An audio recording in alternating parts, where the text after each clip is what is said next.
మైనారిటీలు అంటారు. ఈ మైనారిటీ మతస్థుల్ని దాదాపు వీళ్ళు భారత రాజ్యాంగం ప్రకారంగా ఒక 18 మతాలు భారతదేశంలో రాజ్యాంగం గుర్తించిన మతాలు ఉన్నాయి. ఈ అన్ని మతాలకి ఒక ప్రత్యేకమైన హక్కులు కల్పించాం. ఇక కేవలం 2% ఈ దేశవ్యాప్తంగా బ్రాహ్మణ కులాలు 2% కూడా లేరు, క్షత్రియులు 2% కూడా లేరు, ఆర్యవైశ్యులు మార్వాడి కులాలు వాళ్ళు 1% ఉన్నారు. ఇక తెలంగాణలో శూద్ర కులాల్లో ఉన్న ఆధిపత్య అగ్రవర్ణాలుగా చలమణి అవుతున్న కరణాలు కానీ, మరి వెలమదొరలు కానీ, రెడ్లు కానీ, కమ్మలు కానీ, వీళ్ళందరూ దాదాపుగా తెలంగాణలో రెడ్ల జనాభా 2.5 వరకు 3% కూడా లేరు. ఇక కమ్మ కులం వారి జనాభా, వెలమదొరల జనాభా, అదేవిధంగా వీళ్ళ కులాల జనాభా 2% లేరు. ఎస్సీల జనాభా తెలంగాణలో 30% వరకు ఉన్నారు, 59 కులాలు కలిపితే. అదేవిధంగా 33 కులాలు కలిపితే ఎస్టీలు వాళ్ళు కూడా దాదాపు ఒక 12 నుంచి 15% వరకు ఉన్నారు. బీసీలు 40% వరకు తెలంగాణలో ఉన్నారు. ఇక ముస్లింలు, క్రైస్తవులు అందరూ చూసుకుంటే వీళ్ళు 12% వరకు తెలంగాణలో ముస్లింలు, క్రైస్తవులు, సిక్కులు, బౌద్ధు వంటి మైనారిటీ మతస్థుల జనాభా 12 నుంచి 15% ఉన్నారు. అంటే ఈ 15 అది 30, ఎస్టీలు 15, బీసీ 40, మొత్తం చూసుకుంటే టోటల్గా 90% మంది ఎస్సీ, ఎస్టీ, బీసీ మైనారిటీలు ఉన్నారు. మరి కేవలం 7 నుంచి 10% మంది మాత్రమే ఈ రాష్ట్రంలో కానీ భారతదేశంలో కానీ ఆధిపత్య కులాలు ఉన్నాయి. వాళ్ళు బ్రాహ్మణ కులాలైనా, క్షత్రియ కులాలైనా, ఆర్య మార్వాడి కులాలైనా, అదేవిధంగా శూద్రులు ఈ 4వ వర్ణం బ్రాహ్మణ వ్యవస్థ రూపొందించిన ఈ 4వ వర్ణంలో ఉన్న అగ్ర కులాలుగా చలామణి అవుతున్న రెడ్లు కానీ, కమ్మలు కానీ, వెలమదొరలు కానీ వీళ్ళ జనాభా 2% ఉన్నారండి. మరి న్యాయంగా రేవంత్ రెడ్డి గారి రెడ్డి సమాజం యొక్క జనాభా వాళ్ళు 3% కూడా లేరు. వీళ్ళు ఎంతమంది ఉన్నారు అసెంబ్లీలో? 3 ఉండాలి ఎమ్మెల్యేలు. ఏ పార్టీ అయినా, అది కాంగ్రెస్ పార్టీ అయినా, బీజేపీ అయినా, బీఆర్ఎస్, టీఆర్ఎస్ అయినా ఎంతమంది ఉండాలంటే 3 ఎమ్మెల్యేలు ఉండాలి అసెంబ్లీలో. మరి వాళ్ళ జనాభా 3% కదా. మరి ఎంతమంది ఉన్నారు? ఈరోజు దాదాపు 175 అసెంబ్లీ వాటిల్లో ఒక 100 మంది ఉన్నారు రెడ్లు, కాంగ్రెస్ పార్టీ నుండి, బీఆర్ఎస్ నుండి, బీజేపీ. మరి ఎంత అన్యాయం ఇది? అంటే 3% ఉన్న రెడ్డి సామాజిక వర్గం ఈ రాష్ట్రాన్ని ముఖ్యమంత్రి పరిపాలిస్తున్నారు, మంత్రి మండలిలో పరిపాలిస్తున్నారు, మొత్తం 100 మంది అసెంబ్లీ తిష్ట వేసి కూర్చున్నారు. వీళ్ళెవరిని వీళ్ళు అక్రమంగా రాజకీయ రంగంలో తెలిసిన వాళ్ళని ఈ కులాలని రాజకీయ పదవుల్లో ఏబీసీలు చేయరట. ఓన్లీ ఎస్సీ, ఎస్టీ రిజర్వేషన్లు మాత్రమే చేస్తామని చెప్పి రేవంత్ రెడ్డి ప్రభుత్వం ఉత్తమ్ కుమార్ రెడ్డి ఒక 6 సభ్యులు గల మంత్రుల కమిటీ వేసింది. సరే, దేశవ్యాప్తంగా సుప్రీంకోర్టు ఆగస్టు 1వ తారీఖుని ఎంఆర్పిఎస్ వాళ్ళు వేసిన పిటిషన్ మీద, అదేవిధంగా కొన్ని ఎస్సీ సంఘాలు వేసిన పిటిషన్ మీద సుప్రీంకోర్టు కూడా ఒక దుర్మార్గమైన తీర్పు ఇచ్చింది. వాళ్ళు ఏమన్నారు? ఎస్సీ రిజర్వేషన్ని ఏబిసిడి చేయండి, ఇది కల్పిస్తూ రాష్ట్ర ప్రభుత్వాలు చేసుకోండి. ఏ కులం వారు మీకు ఓట్లు వేస్తే, ఏ కులం వారు మీకు ఓట్లు వేయకపోతే వాళ్ళని దెబ్బతీసి మీ కాళ్ళ బానిసలు కుట్రలుగా పడి ఉన్న కులాలకి రిజర్వేషన్ ఎక్కువ ఇవ్వండి, మిమ్మల్ని ప్రశ్నిస్తున్న కులాలని తక్కువ ఇవ్వండి, మనం తొక్కేయండి, మీ ఇష్టోత్తరం చేసుకోండి అని supreme court chief justice DY Chandrachud గారి బెంచ్, 7 సభ్యులు గల బెంచ్ ఈ తీర్పునిచ్చింది. ఈ తీర్పు మామూలుగా ఇవ్వాల. ఈ తీర్పు వెనుక నరేంద్ర మోడీ ప్రభుత్వం, మరి ఎంఆర్పిఎస్, కృష్ణమాధ నాయకత్వంలో ఉన్నటువంటి బృందం, బీజేపీ పార్టీ, కాంగ్రెస్ పార్టీ, జాతీయ స్థాయిలో ఉన్న ఈ పార్టీలు కుట్ర చేసి ఈ మొత్తం రిజర్వేషన్ని దెబ్బతీయాలి. వెళ్ళేవాడిని వెళ్ళలేకుండా కాళ్ళు నరిగితే వాడు ఆడిపోతాడు, వీడు బోడు, వాడు వెళ్ళడు. అంటే అర్థమైంది, చదువుకునే వాళ్ళని వెళ్ళలేకుండా కుట్ర పడుతున్న కాళ్ళు నరికితే ఇలా అట్ట చిచ్చులు పెట్టి ఇట్లా. అందులో భాగంగా చదువుకోవడానికి, విద్య, ఉద్యోగాలు, ఇతర రాజకీయ రంగాలు ఇవన్నీ కూడా ఆయన ఆర్టికల్ 341, 342 ఎస్సీ ఎస్టీలకు, బీసీలకు 343 మైనార్టీ మతస్థులకు అంటే ముస్లింలు, క్రైస్తవులు, బౌద్ధులు, సిక్కులు, జైన్లు వంటి పార్షీలు వంటి మైనార్టీ మతస్థులకి 344 కింద ఈ విధంగా రాజ్యాంగంలో అనేకమైన హక్కులు, చట్టాలు కల్పించడం జరిగింది. ఆ హక్కులను ఉపయోగించుకొని ఇప్పుడు మొన్నటి నుంచే ఈ 76 ఏళ్ల స్వతంత్ర భారతావనిలో 1950 నుంచి ఇప్పటి వరకు మన వాళ్ళు ఏదో చిన్న చిన్నగా చదువుకొని కాలేజీలు, ఉద్యోగాలు, డాక్టర్లుగా, లాయర్లుగా, అదేవిధంగా ఇంజనీర్లుగా వివిధ కేంద్ర రాష్ట్ర ప్రభుత్వ విభాగాల్లో ఉద్యోగాలు, కళాశాలలో అడ్మిషన్స్ నడుస్తున్నాయి. అయితే ఇది చూసి ఓర్వలేని ఆధిపత్య కులాల సమాజం వీళ్ళు మా బానిసలుగా ఉండాలి, మరి వీళ్ళు మా ఇంట్లో బర్రెల్ని గేదెల్ని ఇంట్లో పనిచేస్తూ ఉండాల్సిన కులాలు వీళ్ళు మాతో సమానంగా కలెక్టర్లు అవుతున్నారు, లాయర్లు అవుతున్నారు, ఇలా ఇంజనీర్లు అవుతున్నారు, ఈ దేశాన్ని పరిపాలిస్తున్నారు. అదేవిధంగా బాబాసాహెబ్ అంబేద్కర్ గారు అసెంబ్లీ పార్లమెంట్లో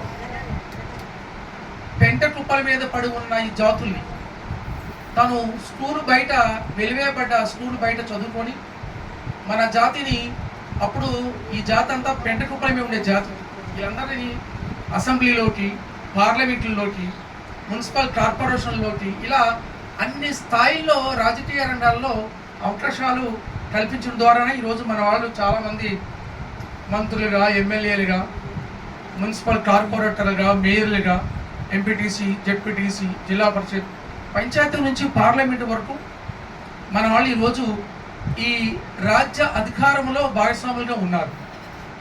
ఇవన్నీ చూస్తున్న సమాజం, ఆధిపత్య కులాలు, ముఖ్యంగా ఆర్ఎస్ఎస్ వాళ్ళు, బీజేపీ పార్టీ, నరేంద్ర మోడీ ప్రభుత్వం, వివిధ రాష్ట్రాల్లో ఉన్న ప్రభుత్వాలు కానీ, ఆధిపత్య కులాల ప్రభుత్వాలు కానీ ఓర్వలేక వీళ్ళు దెబ్బతీయాలి, వీళ్ళు ఏదో విధంగా చుచ్చుపెట్టి వీళ్ళు మరలా 5000 సంవత్సరాల క్రితం ఎట్లయితే బానిస వ్యవస్థలోకి తీసుకెళ్ళామో అదే వ్యవస్థలో వీళ్ళని బంధించాలి, వీళ్ళకి విద్యా, ఉద్యోగ, రాజకీయ జీవన హక్కుల్ని దెబ్బతీయాలని చెప్పి కుట్రపోతుండగా ఈ దేశంలో ఉన్న అన్ని ప్రభుత్వాలు, ఆధిపత్య కులాలు, మతాలు ఇవన్నీ కుట్ర చేసి ఎంఆర్పిఎస్ అనే సంస్థను పుట్టించి ఆ సంస్థ ద్వారా ఈ ఎస్సీ రిజర్వేషన్ని ఏబిసిటీగా చేయండి అని ప్రభుత్వంతో, నరేంద్ర మోడీ ప్రభుత్వంతో, ఇక్కడ రేవంత్ రెడ్డి ప్రభుత్వం పడుంటారని చెప్పి సుప్రీంకోర్టు జడ్జెస్ నరేంద్ర మోడీ కుట్ర చేసి ఎంఆర్పిఎస్ వాళ్ళకు అనుకూలంగా తీర్పు ఇచ్చారు.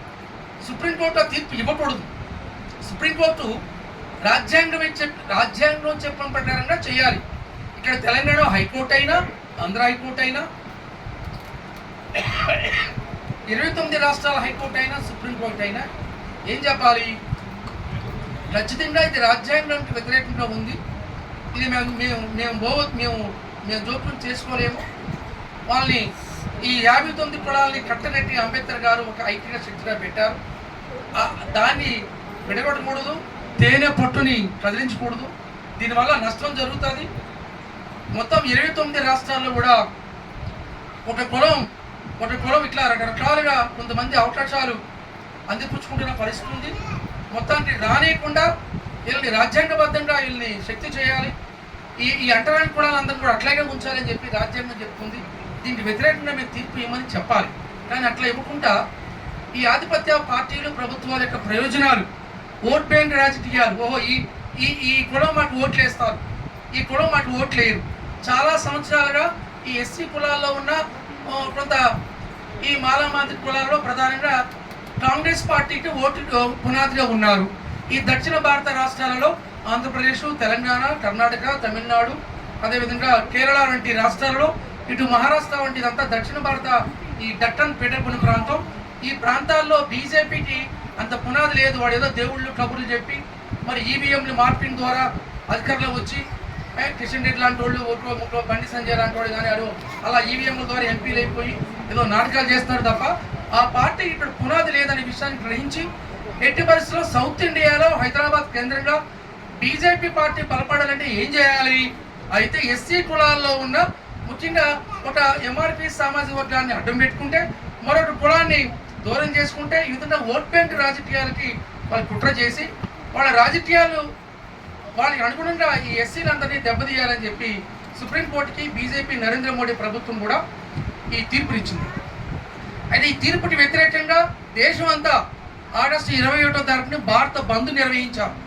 భారత బంద్లో 29 రాష్ట్రాల్లో ముఖ్యంగా ఢిల్లీ, ఉత్తరప్రదేశ్, మధ్యప్రదేశ్, బీహారు, హర్యానా, అస్సాం వంటి ప్రధానమైన ఎస్సీలు జనాభా ఎక్కువ జనాభా ఎస్సీలు ఉన్న ముఖ్యమైన రాష్ట్రాలలో దేశమంతా కూడా ఆ రోజు బంద్ పిలుపునిచ్చి, బాబు సుప్రీంకోర్టు వారు మీకు సంబంధం లేని విషయాల్లో జోక్యం చేసుకోవద్దు, అది పార్లమెంట్ చేయాల్సిన పని, రాజ్యాంగం ప్రతి నిబంధనలు ఇచ్చాయి, రాజ్యాంగానికి వ్యతిరేకంగా మీరు చెత్త తీర్పులు ఇవ్వద్దు అని మొత్తం ఏదైతే ఆంధ్రప్రదేశ్లో ఎంఆర్పిఎస్ ద్వారా కొన్ని కృష్ణమాదికి సంబంధించిన సంఘాల ద్వారా చేస్తున్నారో అదే మాదిగ సోదరులు, చమాది సోదరులు ఉత్తర భారతదేశంలో బ్రహ్మాండంగా ఉన్నారు, వాళ్ళంతా వ్యతిరేకిస్తున్నారు. ఏంటి నాన్ సెన్స్, ఏబిసిడి ఏందా, ఏబిసిడి లేదు, గుడ్డు లేదు, మొత్తం ఎస్సీ రిజర్వేషన్లు అన్ని కూడా ఉమ్మడిగా ఉండాల్సిందే, ఇది 59 కులాలకి అది సమానంగా ఉంచది, నీటి 12 నీటి 3 అది ఎన్నా, అది ఏంది, అది ఎన్నా చికెన్ బిర్యానీనా లేదంటే ప్రసాదం పుట్టాల పంచడానికి, ఇది ఎవడు చదువుకుంటే వాడు ముందుకు పోతాడు. నువ్వు చదువుకోవడానికి రాజ్యాంగపరమైన అవకాశాలు ఉన్నాయి కాబట్టి ఉన్న అవకాశాలను ముందుకు పోతున్న వాళ్ళు దెబ్బతీసే ఇట్లాంటి చిల్లరి ఈ దళిత విచ్ఛిన్నకర రాజకీయాలు ఏందని చెప్పి ఆగస్టు 21వ తారీఖుని దేశవ్యాప్తంగా ఇదే సుప్రీంకోర్టు గేట్లు తలుపులు బంద్ చేసి, అసలు జడ్జిలు ఎవరిని కూడా సుప్రీంకోర్టులో లోపలి వెళ్ళలేకుండా బంద్ చేసి మొత్తం భారత బంద్ నిర్వహించారు. మొత్తం దేశంలో ఉన్న దళితుల శక్తి అంతా కూడా, దానికి ఎస్టీలు ట్రైబల్ పీపుల్ కూడా తోడయ్యారు, ఎస్సీ ఎస్టీలు కూడా. మొత్తం ఈ మోడీ ప్రభుత్వానికి ఒక భయం వచ్చింది, సుప్రీంకోర్టుకి కూడా ఒక భయం వచ్చింది, మనం ఏదో తప్పు చేసేవేమో, ఒక తప్పుడు తీర్పు ఇచ్చేమో అని ఒక ఆత్మ డిఫెన్స్లో పడిపోయారు. ఎస్, మొత్తం 21వ తారీఖుని దేశమంతా కూడా ఒక బ్రహ్మాండమైన తిరుగుబాటు బంద్ నిర్వహించడం జరిగింది. సరే, ఇట్లా నడుస్తుంది. ఈ లోపల తెలంగాణలో మన బుల్డోజర్ ముఖ్య ఏమాత్రం విడిపోతే పడిపోతారని చెప్పి చాలా దూరదృష్టితోటి, ఎందుకంటే మనమంతా బానిసలమే, బానిస కులాలు, ఒంటరి కులాలు, ఈ సమాజం మన అట్లా చేసింది.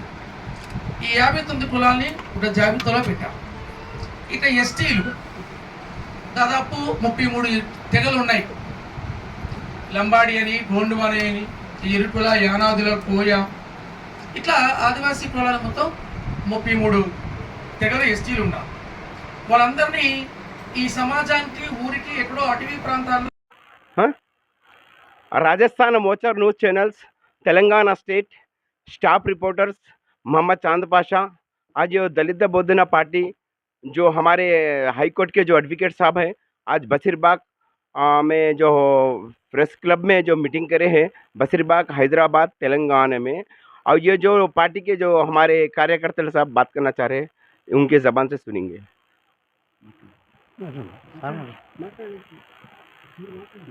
మీడియా మిత్రులకు నమస్కారాలు.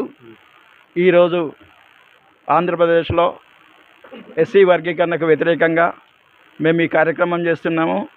ప్రభుత్వము చట్టాలు, ఈ రాజ్యాంగాన్ని సవరణ చేసి ఎస్సీ వర్గీకరణ జరగకుండా చూడాలి. అంబేద్కర్ చెప్పినటువంటి విధి విధానాల్లో నడవాలి. దళితులపైన, ఎస్సీలపైన జరుగుతున్నటువంటి దాడులను ప్రతిఘటించాలి. వాటిని దాడులు, మహిళలపై జరుగుతున్నటువంటి దాడులు జరగకుండా ప్రభుత్వం చర్యలు తీసుకోవాలని చెప్పేసి, ఎస్సీ వర్గీకరణను నిలిపివేయాలని చెప్పేసి ఈరోజు పత్రికా ముఖంగా మేము ప్రభుత్వాలను కోరుచున్నాము.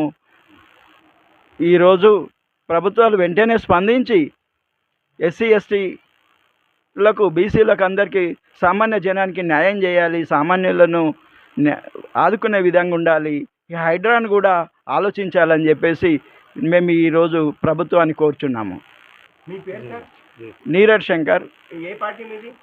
మాలమహనాడు జాతీయ నేషనల్ ఎగ్జిక్యూటివ్ మెంబర్. ఎక్కడ మీటింగ్ జరిగింది? హైదరాబాద్. ఎక్కడ అది? బషీర్బాద్. హైదరాబాద్ అండి, Telangana. Swaroop, President of Dalita Bahujana Party, All India National Committee from Hyderabad. Now we are conducting a state conference against the SC/ST reservation classification judgment passed by the Supreme Court of India and Government of Telangana against the SC/ST classification. We want to political power, not classification in entire India. We want to political power, no SC/ST classification. It is the unconstitutional judgment given by the Supreme Court of India. We are raised and fight to against the SC/ST classification. So we want to justice and immediately withdrawn by the Supreme Court of India. what the given passed by the supporting to the SC/ST classification and criminal policy. It is too dangerous affected on the Dalit Bahujan people and their future. That's why we are requested to Supreme Court of India to withdraw immediately and demanded to the Narendra Modi government of India to withdraw criminal policy and don't make the any classification of SC/ST. So we want to unity between the scheduled caste and scheduled tribe people.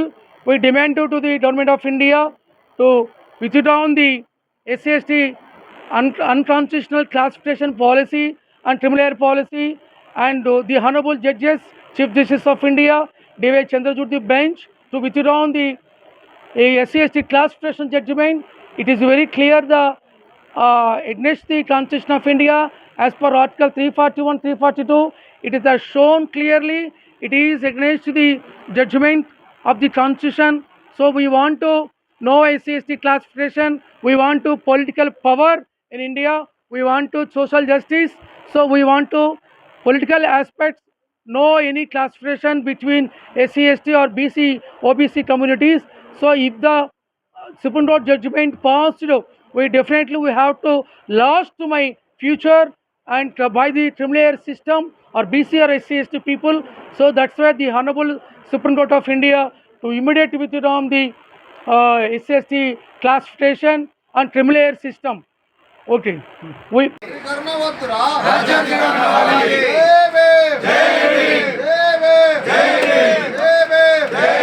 వర్ధిల్లాలి దళితుల ఐక్యత, వర్ధిల్లాలి దళితుల ఐక్యత, పోరాడుదాం దళితుల కోసం,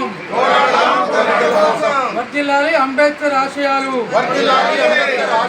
జై భీమ్, జై భీమ్, వర్గీకరణ వద్దురా, రాజ్యాంగం